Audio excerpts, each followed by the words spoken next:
All right, making this video so that we can go over one of the dividing fractions word problems. So in this case, we have Mira has 3/4 of a bag of cat food. Her cat eats 1/10 of a bag per week.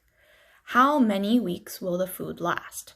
So whenever we have word problems, you're always looking for the total.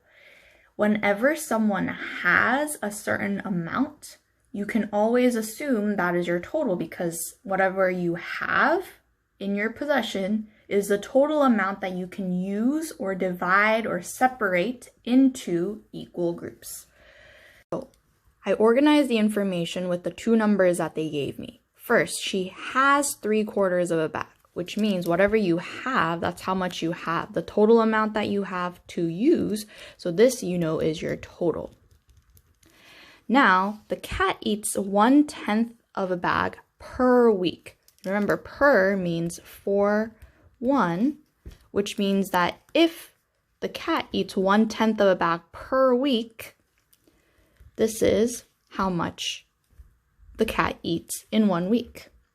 So in 1 week, how much food the cat eats. Now, whenever we set up dividing fractions, we always start with the total or your dividend.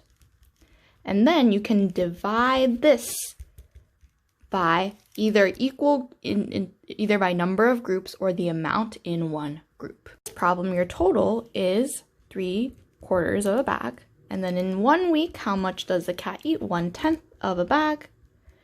So now I can use my knowledge of dividing fractions now that I have set it up in order to find how many weeks can the cat eat with the 3/4 that of total amount of cat food that Amira has.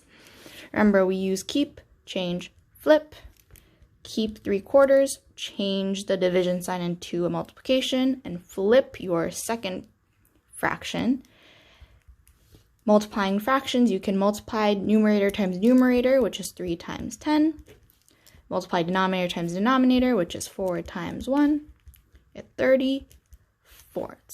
And finally, you can simplify 30/4 using equivalent fractions by dividing the numerator and denominator by a factor that goes into both numbers.